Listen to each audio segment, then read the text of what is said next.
Assalamu alaykum qarindoshlar, qanday ahvolinglar? Men Amerikadan doktor Mehmet deyman. Men bugun cho'ng tarafda qon kelish va uning sabablari degan temada qisqacha bir leksiya so'zlab o'tmoqchi. Men bu leksiyada asosliqi shu cho'ng tarafda qon kelishni keltirib chiqargan har xil ahvollar va kasalliklar ustida qisqacha to'xtalib o'taman. Tövəndə diqqətinizlə leksiyanın təfsilatı bo'lsin.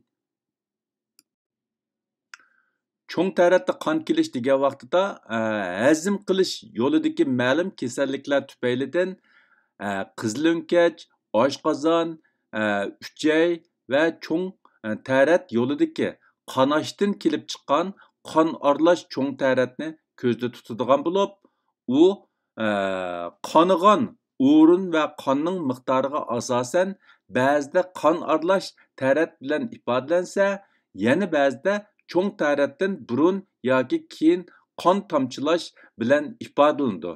Ba'zida ko'p miqdorda qon kelsa, yana ba'zida ko'z bilan farq etkili bo'lmag'idek darajada oz qon keladi.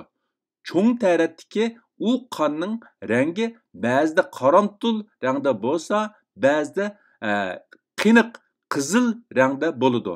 Ba'zida faqat cho'ng taratning rangi qo'ng'ir rangga o'zgarishi bilan ifodalanishi mumkin. Undaqda cho'ng taratda qon kelishningki alomatlari yoki qandoq ifodalari bor degan vaqtida kasallik alomatlar qon chiqqan o'rin va qon miqdoriga qarab farqli bo'ladi. Birinchisi orqa tarat yo'li va cho'ng uchay og'rish yoki rohatsiz his qilish bo'ladi. Ikkinchisi cho'ng tarat ichkim tozliq qog'ozda qon iznasi bayqash bilan ifodalanadi. Uchinchisi cho'ng taratning rangi qo'ng'ir rang yoki qora rangda kelishi mumkin. To'rtinchisi bosh qiyish, ko'z to'rlishish, qaymoqish degandagidek kasallik alomatlar birga kelishi mumkin. Beshinchisi qon besimi to'lab ketishi mumkin. Oltinchisi yurak so'qish tizlashib ketishi mumkin. Yettinchisi hushidan ketishi mumkin. Bu keyingi 4 xil kasallik alomati odatda qon miqdori biroz ko'p bo'lgan vaqtida kelib chiqadigan bo'lib, ba'zida qisqa vaqt ichida ko'p miqdorda qon chiqqan vaqtida hushidan ketish, hatto o'lib ketish ahvoli ko'rilishi mumkin. Undaqda bu cho'ng taratda qon kelishni qandoq kasalliklar keltirib chiqardi yoki qandoq kasalliklar kiribda bo'lgan vaqtida bu cho'ng taratda qon kelish paydo bo'ldi degan vaqtida uningki eng ko'p uchraydigan sabablari yoki kasallik gemroy kasali, ikkinchisi orqa tarat yo'li yerilib ketish. Ya'ni shu tarat qiladigan yo'l injiqlab qattiq tarat qilish yoki ichi qetib qavziyat tufaylidan shu orqa tarat yo'lining atrofi yerilib ketib qon kelish. Uchinchisi orqa tarat yo'li yirinliq ishiq, ya'ni yallig'lanish tufaylidan yirinliq ishiq ishib qilish, anandan keyin qonashni keltirib chiqarish.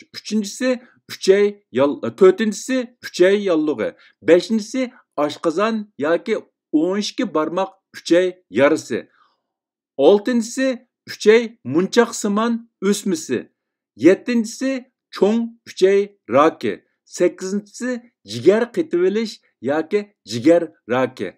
Bu ret tartib asosliqi shu cho'ng taratda qon kelishni keltirib chiqaradigan ko'p uchraydigan omillardan oz uchraydigan va ig'ir ahvollarga qarab tizilgan bo'lib, yuqorida men deb o'tgandagidek eng ko'p uchraydigan kasallik yoki ahvollik gemroy, uningdan qolib qolsa, shu qavziyatdan kelib chiqadigan orqa tarat yo'li yerilib ketish,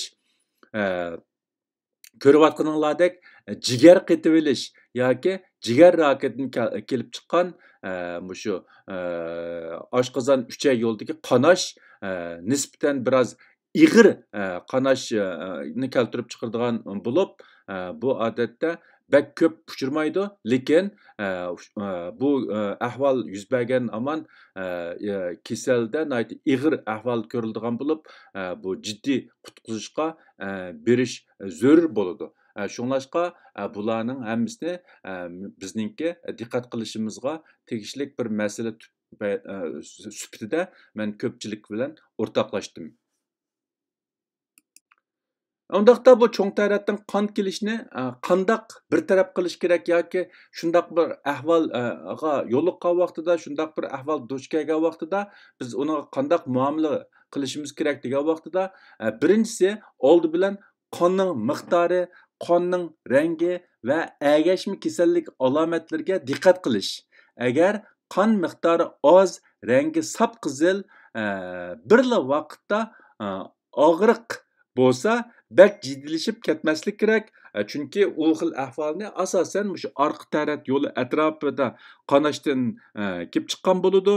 Yəni bunun aqibati bək ağır bolmaslığı mümkün. İkincisi, əgər qan miqdarı köp, baş qiyish, ko'zi torlashish bo'lsa, karvatda tekşi yetib aram elish zarur bo'lgan vaqtida darhol jiddiy bo'limga berish kerak. Üçüncüsü, doktorga ko'rinib, qonning manbasi va qon kelishini keltirib chiqargan kasalliklarni tekshirib chiqish va uningga qarata davolash ilib berish kerak. To'rtinchisi, uchayni kolonoskopiya degan tekshirish orqali tekshirib chiqib, cho'ng uchay raki bor yo'qligini jazmlashtirish kerak. Mana bular shu cho'ng tarafda qon kelish ahvoli ko'rilgan vaqtida bizningki uning tutgan pozitsiyamiz va uni bartaraf qilish usullarimiz.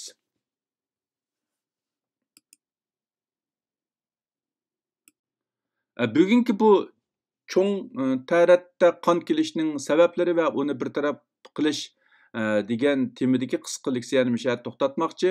Hammanglarning diqqat berganinglar ko'p rahmat. Allah hammamizning tenini salomat, ishlarini o'ngishli qilsin.